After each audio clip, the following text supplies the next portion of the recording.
मेघदूत ग्रंथ में पहली नदी कौन सी है? ठीक है, कौन सी है? मेघदूत ग्रंथ में जो है पहली नदी कौन सी आई है दोस्तों? तो हमारा जो है ऑप्शन 4 है, नर्मदा नदी है, सिंधु नदी है, क्षिप्रा नदी है कि सरस्वती नदी है। तो हमारा आंसर क्या हो जाएगा दोस्तों? तो हमारा आंसर जाएगा ऑप्शन ए की तरफ, मतलब पहला आंसर सही है। नर्मदा नदी जो है हमारी पहली नदी है मेघदूत ग्रंथ के अनुसार। ठीक है, इसी नदी को हम जो है रेवा नदी भी कहते हैं। क्या कहते हैं? रेवा नदी कहते हैं। यह नदी जो है विंध्याचल की तलहटी में जो है फैली हुई है। ठीक है, तो जो है रेवा नदी हमें कैसी दिखाई देती है विंध्या जो है तल की तलहटी में? तो मानो ऐसा दिखाई देता है कि कोई हाथी है और उसके जो ऊपर जो है इस प्रकार से कोई चित्र बना हुआ, ऐसी जो हमें जो है रेवा नदी दिखाई देती है।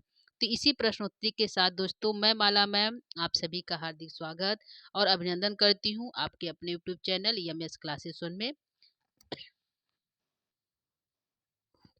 ठीक है दोस्तों, तो आइए हम लोग चलते हैं अपनी प्रश्नोत्तरी की तरफ। इससे पहले मैं जो जो है आपको जो है जो हमारा क्रम है पर्वतों जो है मार्ग का जो क्रम है उसको हम पढ़ लेते हैं, उसके बाद हम प्रश्नोत्तरी करेंगे। ठीक है, तो हम चलते हैं अपने मार्ग की तरफ। यहाँ जो हमने जो है इसका जो क्रम जो है लिखा है कि कौन कौन सी नदी और कौन कौन सा पर्वत किस क्रम में आता है। ठीक है, तो यह हमारा जो है यहाँ पे हमारा है संस्कृत मेघदूत पूर्व मेघ के मार्गों से प्रश्नोत्तरी करेंगे और साथ ही हम जो है इनके मार्गों को भी देखेंगे। ठीक है, तो यहाँ पे जो हमारा पहला है कि रामगिरी पर्वत से अलका नगरी तक मार्ग का जो है वर्णन किया गया है। यह जो है मार्ग भौगोलिक वर्णन किया गया है। ठीक है, भौगोलिक जो है वर्णन किया गया है जो है रामगिरी पर्वत से अलका नगरी तक। ठीक है, तो यहाँ पे जो है सबसे पहला जो है जो है पर्वत कौन सा दिखाई देता है? तो रामगिरी पर्वत। कौन सा है दोस्तों? रामगिरी पर्वत। यह जो है हमारा रामगिरी पर्वत जो है सबसे पहले है। इसी रामगिरी पर्वत में जो है कौन रहता है दोस्तों? जो है यक्ष रहता है, निवास करता है। 1 वर्ष का श्राप मिला है। और जो है यह जो पर्वत कहाँ पे है? तो इसी पर्वत को जो है चित्रकूट कहते हैं। आज जो वर्तमान में क्या कहते हैं? चित्रकूट कहते हैं। यह एमपी मध्य प्रदेश में पाया जाता है। ठीक है, रामगिरी पर्वत के बाद हमारा जो है प्रदेश आता है। ठीक है, रामगिरी पर्वत के बाद हमारा दूसरा आया प्रदेश माल प्रदेश पड़ता है। कौन सा प्रदेश दोस्तों? माल प्रदेश पड़ता है। इसमें कहता है कि हे मेघ जब तुम जाना तो क्या करना, तुम थोड़ा सा पश्चिम की तरह जाकर जो एक माल प्रदेश पड़ेगा वहाँ क्या करना, वर्षा कर देना। क्या करना दोस्तों? वर्षा कर देना, जिसके उसके सूंगी जो है मिट्टी से क्या है सुनी सुनी खुशबू आएगी। ठीक है, तो पहला रामगिरी पर्वत पड़ता है, दूसरा माल प्रदेश। आज जो है माल प्रदेश जो है छत्तीसगढ़ के समीप स्थित है। ठीक है, कहाँ स्थित है दोस्तों? माल प्रदेश जो है छत्तीसगढ़ के जो है समीप स्थित है यह माल प्रदेश। ठीक है, पहला रामगिरी हो गया, दूसरा जो है हमारा माल प्रदेश हो गया। तीसरा हमारा पर्वत आएगा आम्रकूट पर्वत। ठीक है, कौन सा पर्वत है? आम्रकूट पर्वत। इस पर्वत पे जो है पके हुए आम है। क्या है? पके हुए आम है। और इसी पर्वत को जो है पृथ्वी के स्तन की तरह बताया गया है। ठीक है,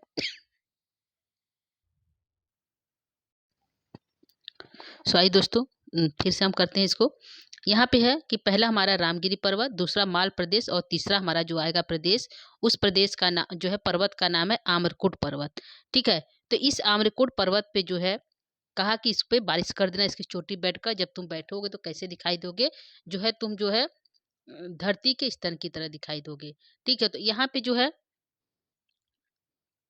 पे जो आम्रकूट जो पर्वत है यह जो है इसको वर्तमान में अमरकंटक के नाम से जानते हैं। किसके नाम से?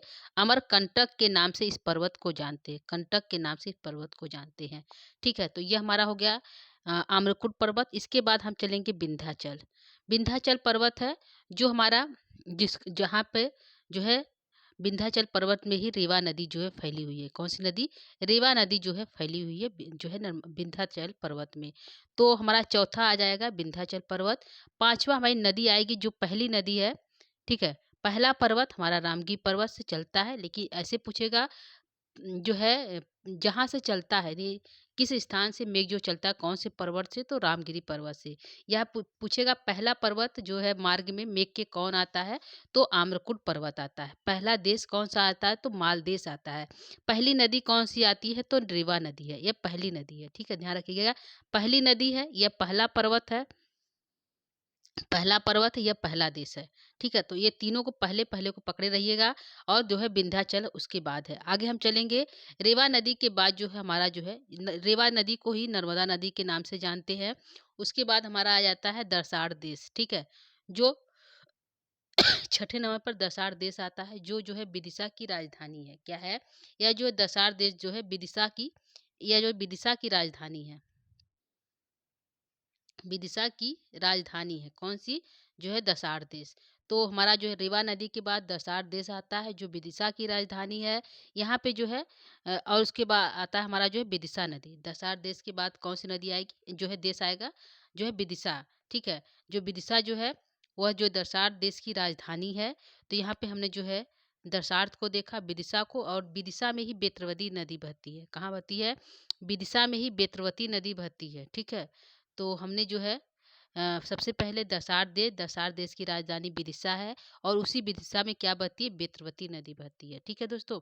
तो बेतरवती नदी कहाँ बहती है? विदिशा देश में। ठीक है? तो ये हमारा आंसर हो गया। ठीक है? तो ये हमारा हो गया बेतरवती नदी। बेतरवती नदी के बाद जो है हमारा आता है निचई पर्वत। क्या आएगा? निचई पर्वत है। इसी पर्वत पे जो है कहता है कि तुम विश्राम कर देना। यानी आम्रकूट पर्वत चले गया विंध्याचल, उसके बाद सीधे जो है निचई पर्वत आ गया। ठीक है? तो यहाँ पे कहता है तुम विश्राम कर लेना, क्योंकि यहाँ की जो है जो पर्वत जो है वो बहुत अधिक सुगंधित है। ठीक है? तो ये हमारा होगा निचई पर्वत। निचई पर्वत के बाद जो है उज्जैनी नगर पड़ेगा। कहा कि तुम जो है तुम्हारा मार्ग थोड़ा टेढ़ा हो जाएगा, फिर भी क्या करना, तुम जो है उज्जैनी होकर जाना। वक्रपंथा, थोड़ा मार्ग टेढ़ा हो जाएगा, फिर भी क्या करना, उज्जैनी होकर जाना। तो उज्जैनी पर्वत जाएगा, उज्जैनी नगरी हो जाएगा। उज्जैनी नगरी के बाद जो है मार्ग में ही एक निर्विंध्या नदी पड़ती है। कौन सी नदी दोस्तों? निर्विंध्या नदी पड़ती है। कहाँ पे? उज्जैनी नगरी के मार्ग में। ठीक है? जो उज्जैनी नगरी जाएगा तभी उसे रास्ते में निर्विंध्या नदी पड़ेगी। और जो है वो जो है निर्विंध्या नदी की बहुत सी विशेषताएं हैं। करधनी की तरह तुमको जो है दिखाई देगी, और जो संसर पर त्याग करती हुई दिखाई देगी, और अपने नाभिक को जो है दिखाती हुई दिखाई देगी। इस प्रकार की जो विशेषताएं हैं हमारी जो है निर्विंध्या नदी की है, जो उज्जैनी के रास्ते में पड़ती है। ठीक है? जो है निर्विंध्या नदी के बाद जो हमारी एक नदी दिखाई देगी उसी उज्जैनी उज्जैनी की तरफ जाते वक्त, सिंधु नदी। ठीक है? बोला कि सिंधु नदी जाना, जो जो है जिसका जल एक एक जो है बेड़ी मात्र रह गई है, उस नदी में जाना और ढेर सारी क्या करना, वर्षा कर देना, उसके जो है आवश्यकताओं को पूर्ण कर देना। तो सिंधु नदी हमारा पड़ गया। निर्विंध्या नदी के बाद जो है सिंधु नदी। ठीक है? जो उज्जैनी के रास्ते में ही पड़ता है। ठीक है? ध्यान रखिएगा। उज्जैनी नगर की तरफ जाएगा तो रास्ते में ही निर्विंध्या नदी पड़ेगी, उसके बाद जो है सिंधु नदी पड़ेगी। उसके बाद कहा कि जब तुम जाओगे उज्जैनी की तरफ, तुम्हें जो मिलेगा अवंती नगरी मिलेगा। कौन सी? अवंती नगरी, जहाँ पे जो उदयन की कथा को जो है वृद्ध लोग जो है उसका गान करेंगे, बताएंगे।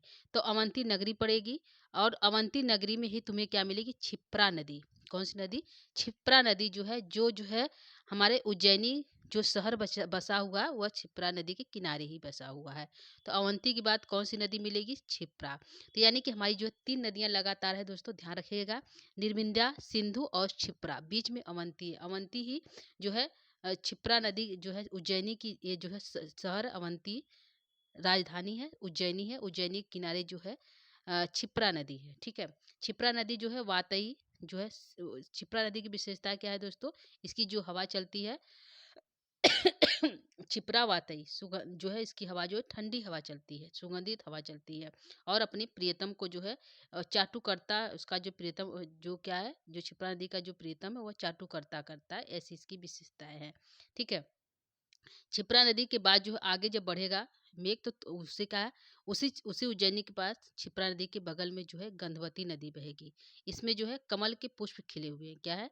इसमें जो है कमल के पुष्प खिले हुए हैं। कहाँ पे? गंधवती नदी में। ठीक है? ठीक। गंधवती नदी के बाद जो है एक गंभीरा नदी दिखाई देगी, मतलब उससे आगे बढ़ने पर गंभीरा नदी दिखाई देगी, जो है अपने जांघों को खोले हुए, मतलब कि ऐसा प्रतीत होगा मानो वो अपनी जांघों को खोली हुई है, और जो है वह जो है बेत के डंठल को, यानी कि उसके लकड़ी को या पेड़ को जो है अपने हाथों से पकड़ी हुई है। इस प्रकार जो है निर्विंध्या गंभीरा नदी दिखाई देगी। ठीक है? गंधवती नदी में स्त्रियां स्नान करेंगी, जिसके स्नान से जो जो कमल के जो डंठल मतलब टूट जाने से वहाँ जो हवा बहेगी वह जो है सुगंधित सुगंधित बहेगी। यह जो है गंधवती नदी की है। तो क्षिप्रा गंधवती और गंभीरा, यानी कि निर्विंध्या के बाद जो है सिंधु नदी पड़ेगी। उसके बाद एक हमारा प्रदेश अवंती पड़ा, यदि हम इसको हटा दें तो 5 जो है नदियाँ हमारे क्रम से निर्विंध्या, सिंधु, क्षिप्रा और जो है गंधवती और गंभीरा, यह 5 नदियाँ हमारी क्रम से बीच में अवंती को छोड़ दे तो, ठीक है। तो 11 जो है निर्विंध्या, सिंधु, क्षिप्रा, गंधवती और गंभीरा नदी जो है एक क्रम से हमारे आई हैं।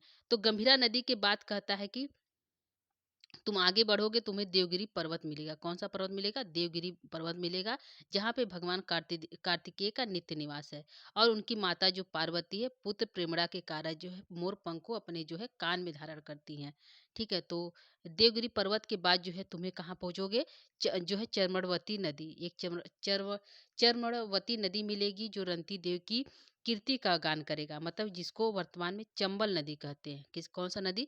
जिसका नाम वर्तमान में चंबल नदी है। ठीक है, तो यह जो है किसके किसके जो है कीर्ति का गान करेगा? एक रंती देव जो राजा है, उनके जो है कीर्ति का गान यह नदी करता है। ठीक है, तो कहानी है कि इसको जो है गोमेध यज्ञ किए थे, जिसके गाय से जो है इस नदी का निर्माण हो गया था। ठीक है, तो हमारा चरमड़वती नदी पड़ेगा। उसके बाद जो है दसपुर प्रदेश पहुँचोगे। कहाँ पहुँचोगे? दसपुर प्रदेश तुम पहुँच जाओगे। ठीक है, तो दसपुर प्रदेश जाने के बाद जो है उसके बाद जो है कहाँ जाओगे? ब्रह्मवर्त जनपद पहुँचना। कहाँ पे? जो है दसपुर जो है रंतिदेव की राजधानी है। ध्यान रखिएगा दोस्तों, यह रंतिदेव की राजधानी कौन सी? दसपुर। रंती देव की राजधानी है कौन सी? दसपुर राजधानी। उसके बाद जो है ब्रह्मवर्त जो है जनपद पहुँचोगे।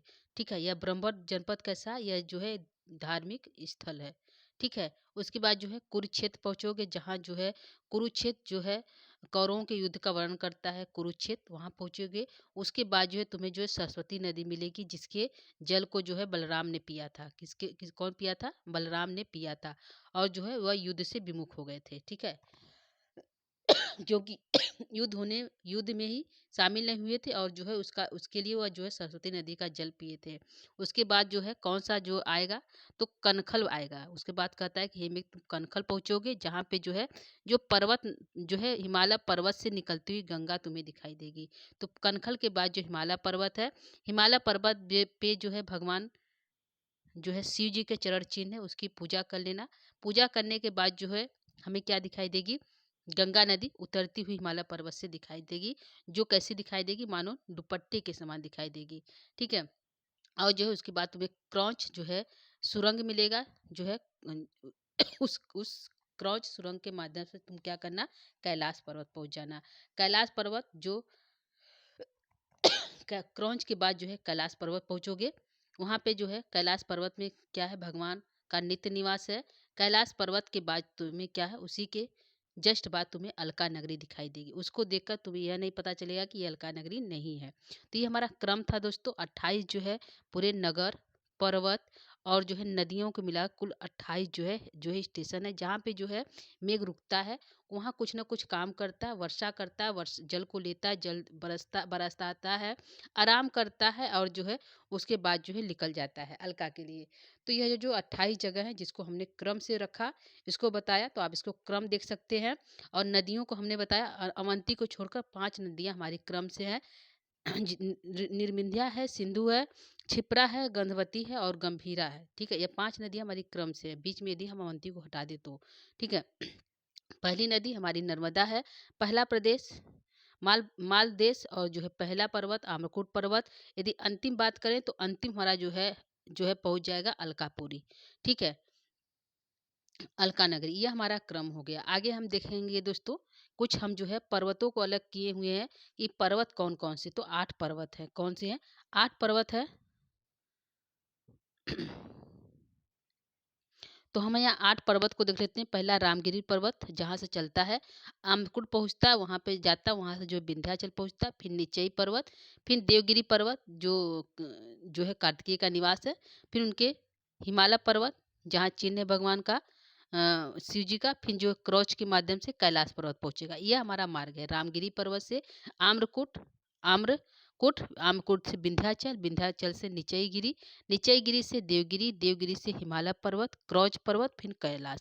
ठीक है, यह जो है पर्वत का क्रम है।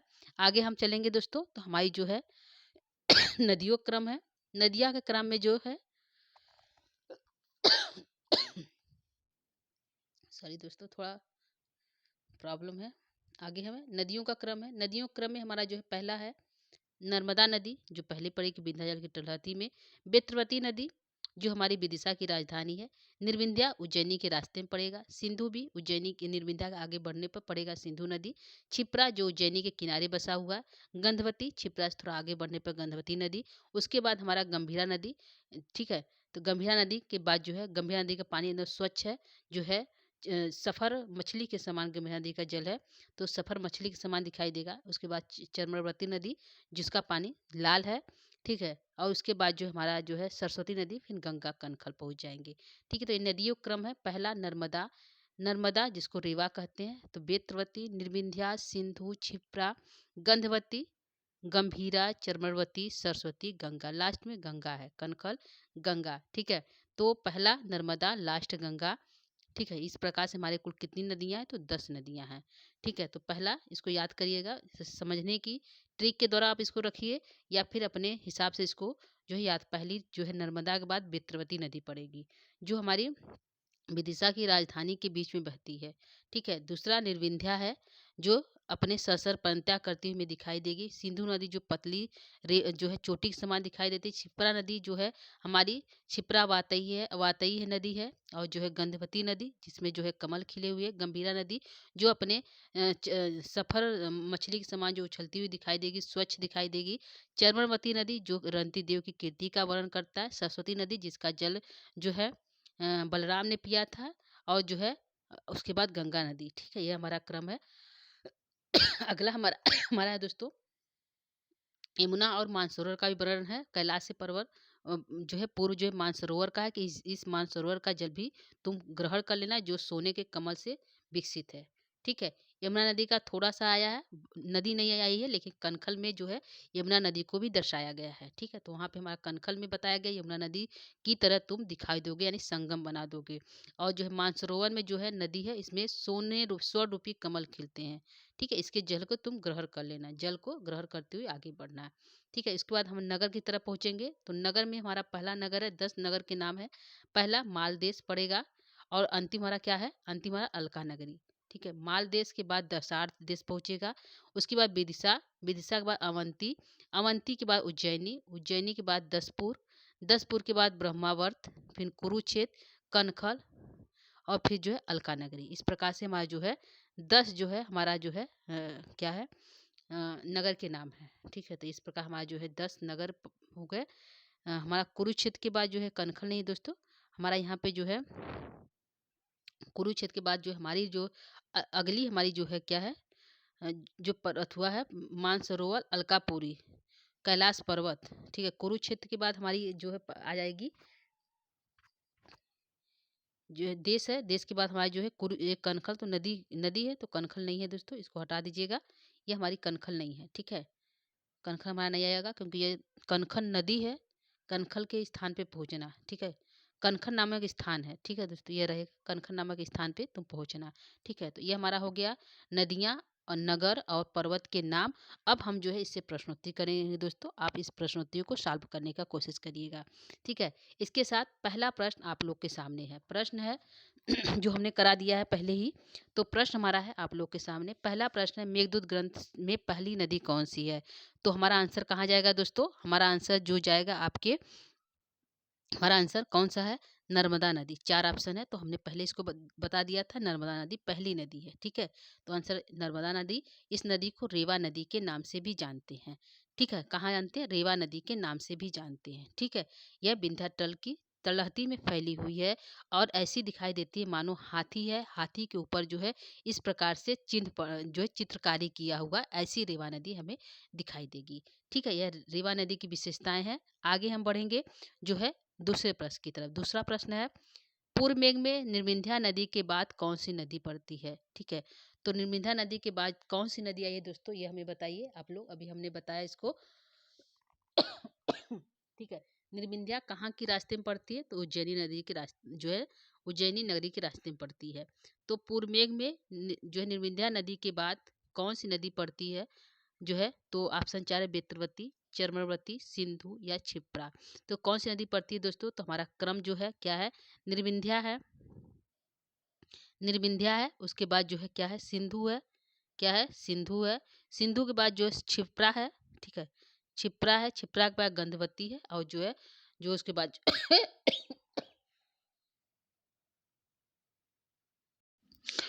सॉरी दोस्तों, लेंगे फिर से प्रश्न को, फिर से पढ़ेंगे एक बार। यहाँ पे प्रश्न हमारा है, ठीक है, प्रश्न हमारा है कि पूर्व मेघ में निर्विंध्या नदी के बाद कौन सी नदी आती है? तो हमने क्रम बताया, निर्विंध्या पहले है, उसके बाद कौन सी है? सिंधु है। 60 में चलते हैं। उसके बाद सिंधु के बाद कौन सी है? क्षिप्रा, शिप्रा है। शिप्रा के बाद कौन सी नदी है?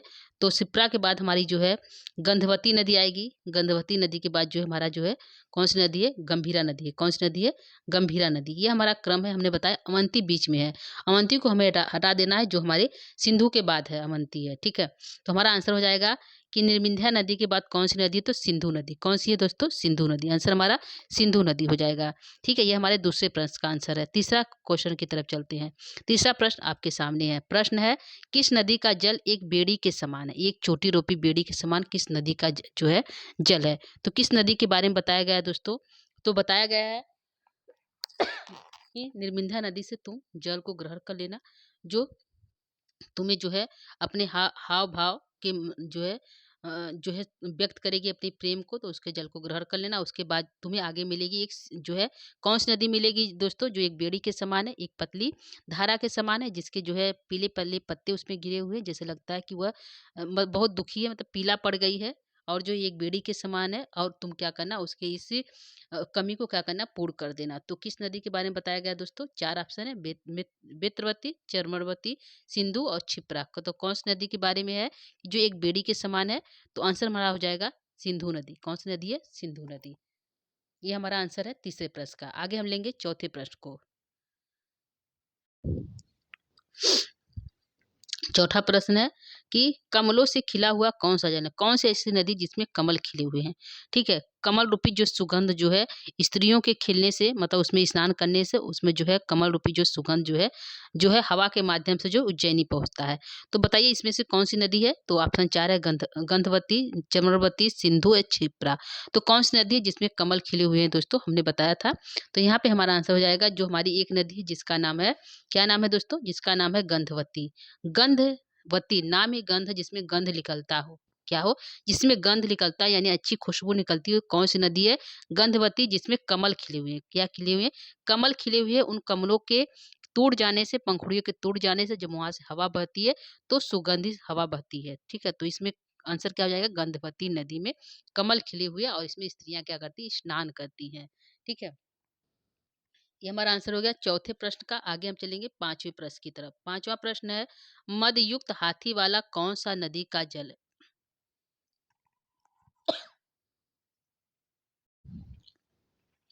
प्रश्न है कि ऐसी कौन सी नदी है जिसमें मद युक्त हाथी वाला जल ग्रहण करेगा, यानी मेघ ऐसी किस नदी का जल ग्रहण करेगा जिसमें हाथियों का मद शामिल है?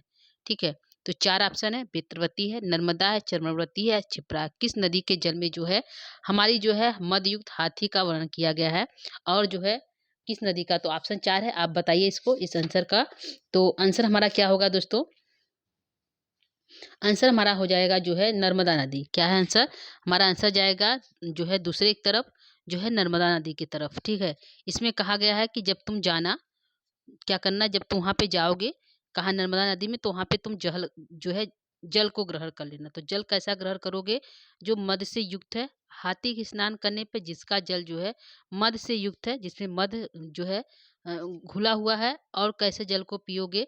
और जो है ऐसे जल को ग्रहण कर लेना जो जो है कि जम्बू कुंज प्रतिहत तरयम, जो जम्बू के जामुन के कुंज से, मतलब उनके डंठल से रोका, प्रतिहत मतलब रोका गया, ऐसे जल को तुम क्या करना? तो अदाय ग्रहण कर लेना। उसके बाद गच्छे, उसके बाद तुम क्या करना? जाना। तो यहाँ पे आंसर हमारा जाएगा नर्मदा नदी की तरफ। कौन सा?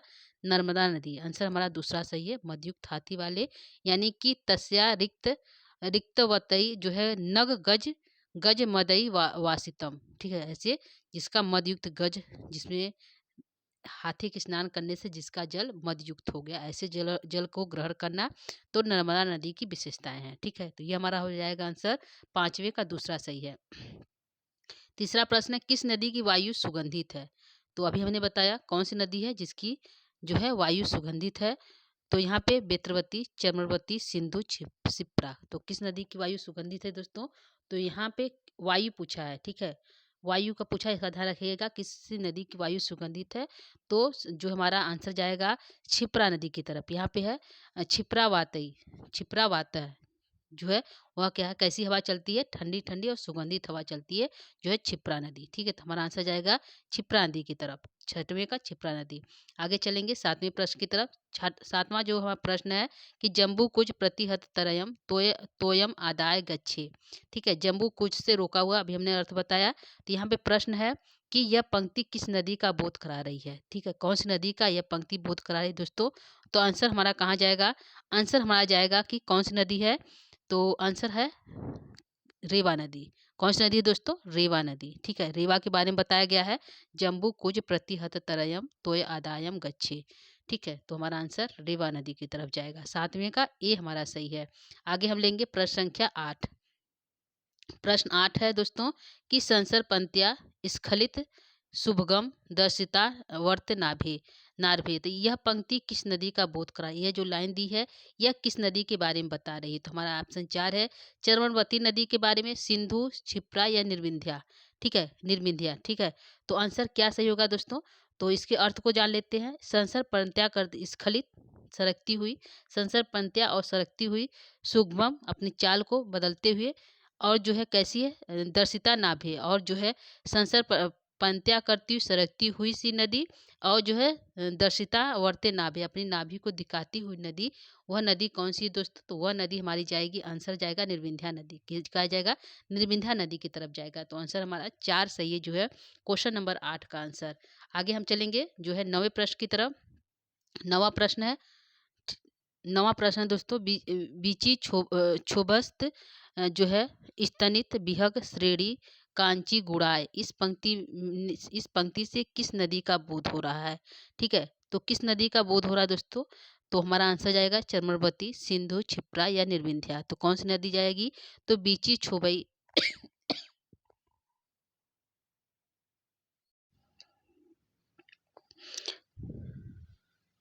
ठीक है, तो हमारा क्वेश्चन है बीची क्षोभस्त स्तनित बिहग। स्तनित मतलब गर्जना से, तुम्हारे गर्जन से जो बीची क्षोभ, जो बीच में जो जल में जो है क्या हो जाएगा, क्षोभ उत्पन्न, तरंगों के उठने से, यानी उसमें क्षोभ उत्पन्न हो जाएगा। तो जो स्तनित है तुम्हारी गर्जना करने से, जो बिहग मतलब पंछी, श्रेणी मतलब एक श्रेणी बनाए हुए, कांची मतलब करधनी, घुड़ा जो करधनी रूपी माने पंछी है, उस जल में बैठे हुए हैं, और जो है मानो करधनी रूपी बनाए हुए हैं। और जब तुम स्तनित करती हो तो वह मतलब ऐसे ऐसे स्तनित यानी गर्जना करने पर बीची छुबे, उसमें उसमें लहर उत्पन्न होती है, ऐसी नदी कौन सी है? ठीक है, तो हमारा आंसर जाएगा 4 ऑप्शन है, चर्मवती नदी, सिंधु नदी, क्षिप्रा नदी या निर्विंध्या नदी। तो आंसर क्या सही होगा दोस्तों? आंसर हमारा जो है निर्विंध्या नदी की तरफ जाएगा। ठीक है, तो हमारा आंसर जो है फोर्थ, चौथा आंसर सही है 9वें प्रश्न का। आगे हम लेंगे 10 नंबर क्वेश्चन का। कार्सेन एन तेजती विधिना, इस पंक्ति से किस नदी का बोध हो रहा है? तो कार्सेन एन जो है, कार्सेन एन तेजती विधिना जो है कौन सी नदी का प्रयोग किया गया इसमें? तो हमारा आंसर जो है 4 ऑप्शन है दोस्तों, चर्मवती, सिंधु, क्षिप्रा और निर्विंध्या। तो आंसर क्या जाएगा? कार्सेन एन तेजती विधिना सह जो है, तो कौन सी नदी है? निर्विंध्या नदी। तो क्या करना, तुम उसके कार्सता, उसकी दुर्बलता, उसके क्या करना, तेजती मतलब त्याग देना, विधिना किसी भी विधि से। तो मेघ से यक्ष कहता तो जो तुम जाना तो तुम्हें रास्ते में सिंधु नदी मिलेगी, वह कार्स एन, वह दुबली पतली हो गई है, उसकी कार्स्यता, उसकी दुर्बलता को तेजती मतलब त्याग देना, विधना मतलब किसी भी प्रकार से। ठीक है, तो हमारा आंसर जाएगा जो है सिंधु नदी की तरफ। ठीक है, 10वें का बी दूसरा आंसर करेक्ट है। आगे हम लेंगे क्वेश्चन संख्या 11। प्रश्न है कि खाली स्थान है। ठीक है, खाली स्थान है, प्रियतम ई प्रार्थना चाटु कारक, खाली स्थान भरो। तो यहाँ पे क्या भरा जाएगा? क्षिप्रा वातः भरा जाएगा, क्षिप्रई वातः भरा जाएगा, वात सिका भरा जाएगा, वात क्षिप्रा भरा जाएगा। कि यहाँ पे क्या भरा जाएगा दोस्तों? पूरी लाइन हमें जो है क्या होगी? तो आंसर कहाँ जाएगा दोस्तों? आंसर हमारा जाएगा क्षिप्रा वातः प्रियतम ई प्रार्थना चाटु कारक। तो आंसर जो है हमारा पहला सही है। ग्रह में क्या सही है दोस्तों? पहला आंसर करेक्ट है। क्षिप्रावात प्रियतम यु प्रार्थना चाटुकार, ये पूरी पंक्ति है। ठीक है, जो है क्षिप्रावात, जो है क्षिप्रा जो वात हवा चलती है, तो उसका जो है क्षिप्रावात किसके समान है? प्रियतम ही प्रार्थना चाटुकार, मतलब प्रियतम की तरह है और प्रार्थना करने में जो है चतुर है। ठीक है, तो हमारा आंसर जाएगा क्षिप्रावात है।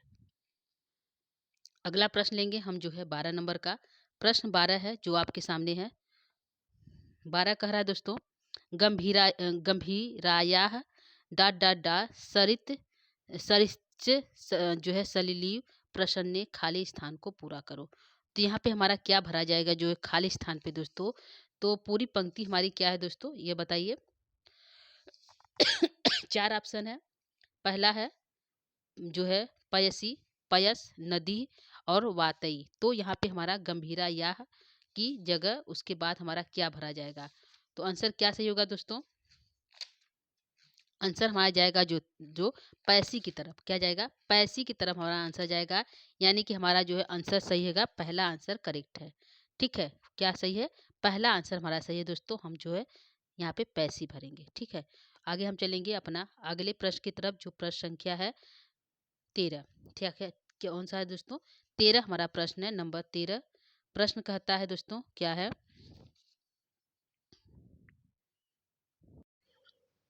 ठीक है, ये हमारा प्रश्न हो गया, प्रश्न संख्या जो है 12 का ए सही है। क्या सही है? ये सही है।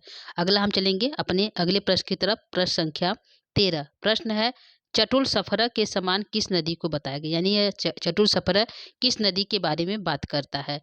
तो गंभीरा नदी है, सिंधु नदी है, क्षिप्रा नदी है कि निर्विंध्या नदी? कौन सी नदी जो हमारी चटुल सफर की विशेषता है? तो हमारा आंसर हो जाएगा गंभीरा नदी। कौन सी है? गंभीरा नदी। मोघी कर्तुम जो है चटुल सफरो ऊर्ध्वम प्रेक्षितानी, जो है तुम्हें क्या चटुल सफर की तरह क्या करेगी? तुमको प्रेक्षितानी देखेगी। तो हमारा यहाँ पे आंसर हो जाएगा गंभीरा नदी के बारे में है चटुल सफर। ठीक है, मछली के समान उछलती हुई ऊर्ध्व प्रेक्षितानी, ऊपर उठ उठ कर क्या करी? तुमको देख रही है। तो आंसर हमारा जाएगा, क्या जाएगा? ठीक है, गंभीरा नदी की तरफ हमारा आंसर जाएगा 13 प्रश्न का। आगे चलेंगे 14 प्रश्न की तरफ। 14 प्रश्न है, ज्ञाता स्वदो विवर्त जघनाम, इस पंक्ति से किस नदी का बोध हो रहा है? तो ज्ञाता जो है ज्ञाता स्वादो ज्ञाता स्वादो विवर्त जघनाम जो है किस नदी के बारे में पूरी लाइन है? को बिहांतु समर्थ है। कौन है जो ज्ञातो स्वाद, जिस जिस जिस स्वाद को जानता हो, ऐसा कौन है जो बिहातु समझ जाने में समर्थ होगा? विवर्त जगना, खुली हुई जगना को देखकर। ठीक है, तो किस नदी के बारे में है? तो यह जो है ऑप्शन 4 है, गंभीरा है, सिंधु है, क्षिप्रा है, निर्विंध्या है। तो किस नदी के बारे में बात कर रहा है? तो यह जो पंक्ति है जो है गंभीरा नदी के बारे में बात कर रहा है। ठीक है, आंसर हमारा जाएगा गंभीरा नदी की तरफ। ठीक है, आगे हमारा है प्रश्न संख्या 15। बेत रूपी शाखा को कौन सी नदी पकड़ी हुई है? पकड़ी है दोस्तों। ठीक है, यहाँ पे होगा पड़ी नहीं, पकड़ी। ठीक है, जो है बेत रूपी शाखा को कौन सी नदी जो है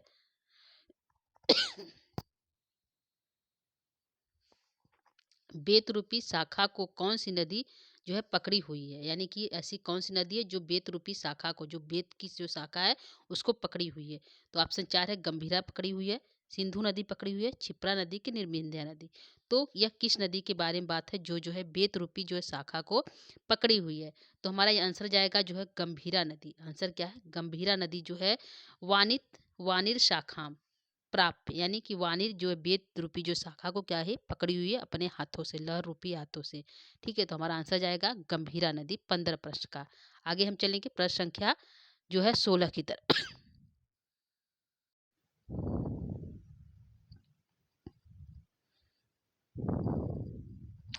प्रश्न संख्या 16 हमारा है दोस्तों कि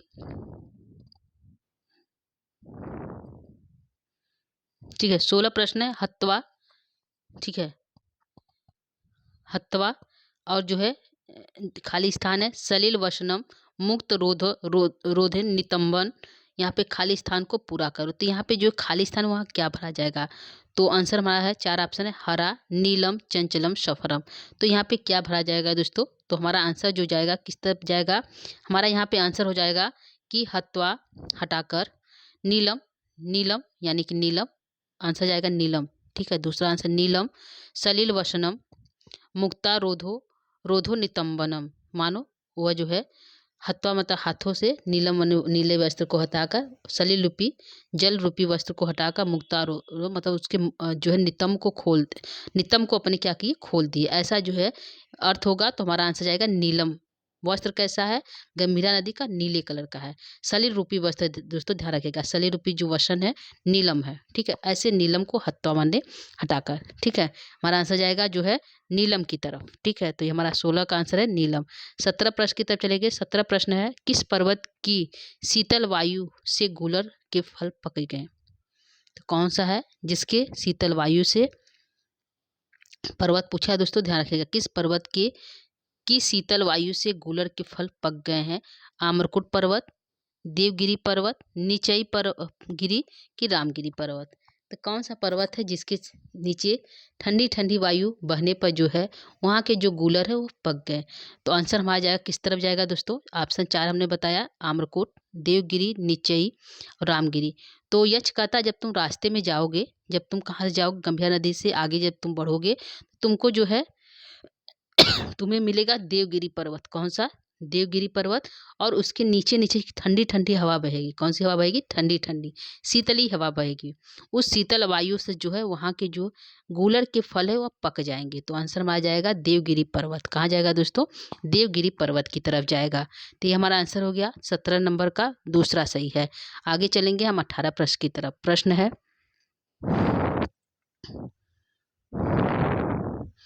प्रश्न संख्या 18। प्रश्न क्या कर रहा है दोस्तों, देखिए,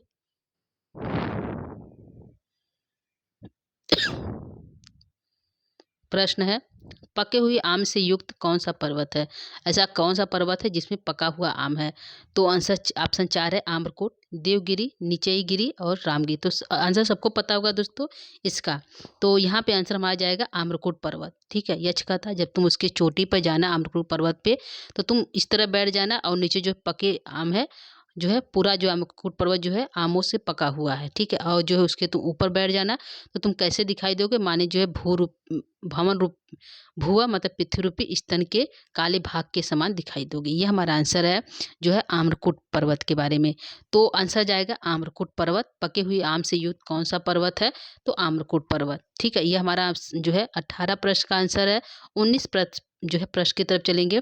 19 प्रश्न है, रेवा नदी किस पर्वत की तलहटी में बहती है। तो किस नदी की तलहटी में रेवा नदी बहती है दोस्तों, ऑप्शन 4 है, आम्रकूट पर्वत, देवगिरी, नीचई गिरी, विंध्याचल पर्वत। तो कहाँ बहती है दोस्तों, विंध्याचल की तलहटी में जो है पर्वत में जो है रेवा नदी बहती है। ठीक है, तो रेवा नदी जो है बहुत दूर तक फैली हुई है और जो है कैसी दिखाई देती है, मानो हाथी के ऊपर कोई चित्र बना हो, ऐसी रेवा नदी जो है दिखाई देती है। ठीक है, तो आंसर में आ जाएगा विंध्याचल पर्वत की तलहटी में जो है रेवा नदी जो है फैली हुई है। यह हमारी जो है मार्ग की पहली नदी है। ठीक है, ध्यान रखिएगा, मार्ग का पहला नदी रेवा नदी है। ठीक है, तो ऑप्शन 4 जाएगा हमारा चौथा आंसर सही है 19 प्रश्न का। आगे चलेंगे 20 प्रश्न की तरफ। 20 नंबर का प्रश्न है, शिव जी के चरण चिन्ह किस पर्वत पे हैं। तो क्या आंसर हो जाएगा दोस्तों, शिव जी के चरण चिन्ह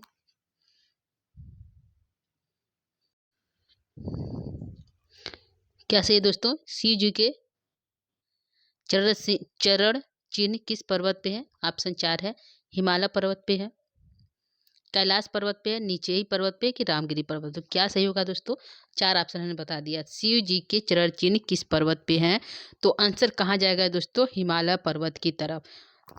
यक्ष कहता जब तुम हिमालय पर्वत पर जाओगे वहाँ शिव जी के चरण चिन्ह मिलेंगे, उस चरण चिन्ह का क्या करना, परिक्रमा कर देना। परिक्रमा करने से सारे पाप धुल जाएंगे, समाप्त हो जाएंगे। ठीक है, तो शिव जी के चरण चिन्ह किस पर्वत पे हैं, तो हिमालय पर्वत पे हैं। ध्यान रखिएगा, हिमालय पर्वत पे है, कैलाश पर्वत पे नहीं है। ठीक है, तो आंसर पहला सही है 20 प्रश्न का। आगे हम चलेंगे प्रश्न संख्या 21 की तरफ।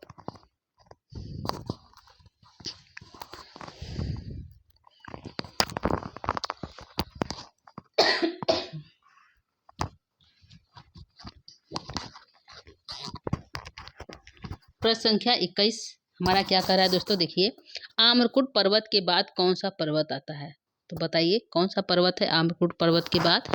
तो हमारा कौन सा आंसर जाएगा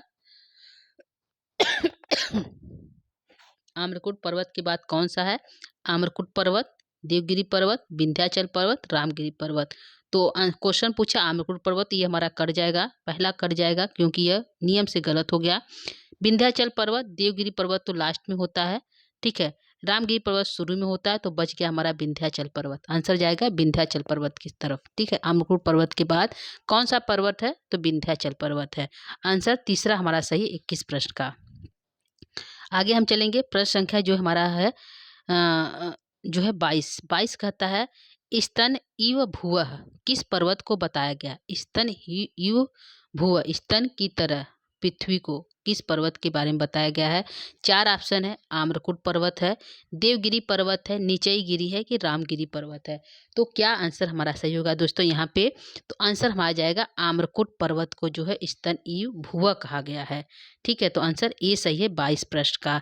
आगे चलेंगे, 23 प्रश्न को हम लेंगे, आपके सामने प्रस्तुत है 23 प्रश्न संख्या। और प्रश्न क्या कह रहा है, मेघ फूलों की वर्षा किस पर्वत पर करता है। तो यह कहता है जब तुम उस पर्वत पे जाना तो फूलों की वर्षा कर देना, जिससे जो है कौन प्रसन्न हो जाएंगे, वहाँ की जो उनकी माता जो है कार्तिकेय भगवान प्रसन्न हो जाएंगे। तो यहाँ पे चार ऑप्शन है, आम्रकूट पर्वत, देवगिरी पर्वत, निचई गिरी पर्वत, जो है रामगिरी पर्वत। तो किस पर्वत पे, आम्रकूट पर्वत पे तो वर्षा करने को कहता है, जो है नीचे गिरी वहाँ पे विश्राम करने के लिए कहता है, रामगिरी पर्वत से चलता है। तो आंसर हमारा बच गया दूसरा सही, देवगिरी पर्वत पे, ठीक है। आम्रकूट पर्वत पे वर्षा सिर्फ करने के लिए कहता है, नीचे पर्वत पे आराम करने के लिए कहता है, रामगिरी पर्वत से चलता है। तो आंसर हमारा जाएगा देवगिरी पर्वत पे, जिस पे कहता है कि तुम क्या करना, फूल बन जाना और उसकी वर्षा कर देना, ठीक है। तो हमारा आंसर जाएगा देवगिरी पर्वत। 23 का दूसरा सही है। 24 प्रश्न लेंगे। 24 प्रश्न कहता है दसपुर नगर किस राजा की कीर्ति को गाता है। तो दसपुर जो नगर है किस राजा की कीर्ति को गाता है। तो राजा प्रदोत हैं, राजा रंती देव हैं, राजा उदयन है कि राजा काशी हैं। काशी नरेश भी हैं दोस्तों। तो आंसर हमारा जाएगा किस तरफ जाएगा दोस्तों, दसपुर की जो कीर्ति है, किस राजा की जो है कीर्ति को गाता है, तो राजा रंती देव की कीर्ति को गाता है, ठीक है। यह दसपुर है। यदि उज्जैन की बात करते तो हमारा जाता प्रदोत की तरफ, ठीक है। तो हमारा आंसर जाएगा जो है दूसरा सही है, रंती देव की कीर्ति को कहता है। 24 प्रश्न का आंसर। 25 प्रश्न लेंगे हम। 25 प्रश्न आपके सामने है। प्रश्न 25 प्रश्न क्या कर, दसार देश के बाद में किस नगर जो है, दसार देश के बाद मेघ, यहाँ पे मेघ था दोस्तों, मेघ किस नगर में पहुंचता है। मेघ कर लेते हैं, जो है दसार देश के बाद मेघ किस नगर में पहुंचता है। तो आंसर मालदेश, कुरुक्षेत्र, विदिशा, अवंती। तो कहाँ पहुंचता है दोस्तों, दसार देश के बाद ठीक है। तो कहाँ पहुंचेगा, जो है दसार देश के बाद जो है हमारा जो है ये मेघ कहाँ पहुंचेगा। तो आंसर बताइए, दसार देश के बाद जो है मेघ कहाँ पहुंच रहा है दोस्तों, कौन से प्रदेश में पहुंच रहा है मेघ। तो हमारा चार ऑप्शन हमने बताया, मालदेश, कुरुक्षेत्र और जो है विदिशा और अवंती। तो जो है दसार देश के बाद जो है कहाँ पहुंचता है। तो हमारा आंसर कहाँ जाएगा दोस्तों, आंसर हमारा तीसरा सही जाएगा, विदिशा। क्या सही है, विदिशा आंसर हमारा करेक्ट है। जो है दसार देश के बाद जो है मेघ विदिशा जाएगा, ठीक है। तो आंसर हमारा विदिशा सही है। आगे हम लेंगे क्वेश्चन 26, प्रश्न संख्या 26 को लेंगे। प्रश्न कहता है पांडु छायो उपवन वृत्तय केतकई सूची भिन्नई। यह पंक्ति किस देश का बोध कराता है, कौन से देश का, दसार देश का, कुरुक्षेत्र का, विदिशा का, अवंती का। तो पांडु छाया जो है उपवन वृत्तय केतकई, कहता है हे मेघ जब तुम वहां पहुंचना, कहाँ पहुंचना, जिस देश में पहुंचना, वहां पे केतकी के वृक्ष है, केतकी के पौधे जो पीले पीले रंग के फूलते हैं। तो तुम्हारे पहुंचने पर, वर्षा करने पर वह वह जो पीला पीला पूरा फूल जो है केतक का खुल जाएगा, खिल जाएगा सूचई भिन्ने। और जो है वह पूरा नगर जो है पीले पीले रंग की दिखाई देगा, सूची से भिन्न हो जाएगा, पीले रंग का दिखाई देगा। तो कौन सा जो है देश है दोस्तों, दसार देश है, कुरुक्षेत्र है, विदिशा के है कि अवंती है। तो आंसर क्या जाएगा, आंसर हमारा हो जाएगा दसार देश के बारे में बात हो रहा है, ठीक है। कौन सा देश है, दसार देश। तो आंसर हमारा जाएगा 26 का दसार देश। आगे हम लेंगे आगे हमारा प्रश्न है प्रश्न संख्या 27। ठीक है, 27 प्रश्न है निडार जो है निडर आरंभई गृह बलि भुजाम, इस पंक्ति से किस विदेश का बोध हो रहा है? तो जो है निडारंभई गृह बलि भुजाम, जो घर के बलि मतलब जो घर के दानों को खाते हैं, और जो है जो निडार जो तुम्हारे जाने पर जो है वृक्षों पर क्या करें, निडार गृह अपना घर बना लेंगे। तो इस किस पंक्ति में किस देश के बारे में बताया गया है कि वहां पे यदि तुम पहुंचोगे तो जो बलि भुजा में जो घर के पंछी है, कौवा मैना जो जो है वह सब क्या करेंगे, अपने गृह जो है अपना घर बनाने लगेंगे तुम्हें देखकर। तो किस देश में यह बात कही गई है? तो ऑप्शन 4 है दसार देश, कुरुक्षेत्र में, विदिशा में, कि अवंती में। तो आंसर हमारा जाएगा कि दसार देश की बात कही गई है। दसार देश में कहता है जब तुम पहुंचोगे तो वहाँ के जो गृह बलम बलि भुजाम है, जो पंछी है कौवा और जो है मैना इत्यादि जो पंछी है वो अपना घोंसला बनाने लगेंगे तुम्हें देखकर। तो आंसर हमारा पहला सही है 27 नंबर प्रश्न का। 28 प्रश्न की तरफ चलेंगे। 28 प्रश्न है हंस किस देश को थोड़ी देर के लिए अपना स्थायी निवास बनाएंगे? वह हंस जो है कहाँ जाने के लिए तैयार थे दोस्तों? मानसरोवर, कैलाश मानसरोवर जाने के लिए हंस जो है तैयार है मेघ के साथ। तो मेघ जब वहाँ रुकेगा, किस देश में रुकेगा? थोड़ी देर के लिए मेघ जब रुकेगा तो वहाँ पे जो हंस है अपना स्थायी निवास कुछ दिन के लिए बना लेंगे। तो कौन सा देश है दोस्तों? ऑप्शन 4 है दसार देश है, कुरुक्षेत्र है, विदिशा, अवंती है। तो कौन सा देश हमारा हो जाएगा आंसर दोस्तों? दसार देश में। वह कहा, मेघ कहा, यक्ष मेघ से कहा जब तुम जाओगे तो हंस जो क्या करेंगे, अपना स्थायी निवास बना लेंगे जब तुम दसार देश पहुंचोगे। ठीक है, तो आंसर हमारा जाएगा दसार देश में जो है हंस जो है कुछ दिनों के लिए अपना स्थायी निवास बनाएंगे। ठीक है, तो हमारा ये आंसर ए की तरफ जाएगा। पहला आंसर करेक्ट है 28 प्रश्न का। 29 प्रश्न है शीला वेश्य थी योनानी, यह पंक्ति किस पर्वत का बोध करा रहा है? यह जो शीला वेश्य थी योनानी, जो यह जो शिलाएं हैं वो वेश्याओं और जो वहाँ की युवाओं की युवावस्था को बताती है। तो यह कौन सा पर्वत है? तो ऑप्शन 4 है आमकुट पर्वत है, देवगिरी पर्वत है, निचई पर्वत है, कि रामगिरी पर्वत है। तो कौन से पर्वत के बारे में यह बात की गई है? तो यहाँ पे है, यहाँ पे आंसर हमारा जाएगा निचई पर्वत। वहाँ कहता है कि जब तुम जाओगे तो वहाँ की शिला वेश्या, वहाँ की शिलाओं से क्या होगा, योनानी या जो है वहाँ की जो युवा अवस्था उसको व्यक्त करेगा, क्योंकि वहाँ की शिलाओं से क्या निकलेगा, सुगंध निकलेगा। तो आंसर हमारा जाएगा निचई पर्वत के बारे में बात की गई है। तो आंसर हमारा 29 का तीसरा सही है। यह हमारा प्रश्न हो गया 29। यह आज का हमारा अंतिम प्रश्न है। प्रश्न संख्या 30 कहता है उज्जैनी नगर में किस देवता का मंदिर है? कौन से भगवान विराजमान है उज्जैनी नगर में? तो आंसर है विश्वनाथ है, महाकाल है, केदारनाथ है, बद्रीनाथ है। तो किस देवता के बारे में बात की गई है दोस्तों? तो हमारा आंसर जाएगा उज्जैनी जो है क्षिप्रा नदी के किनारे स्थित है और महाकाल मंदिर के लिए प्रसिद्ध है। वहाँ पे महाकाल का मंदिर है जो भगवान शिव जी को अर्पित है। किसको है? भगवान शिव जी को अर्पित है महाकाल का मंदिर। विश्वनाथ भी जो है शिव को अर्पित है, केदार भी शिव को अर्पित है। तो ये सभी मंदिर जो है शिव भगवान को अर्पित है।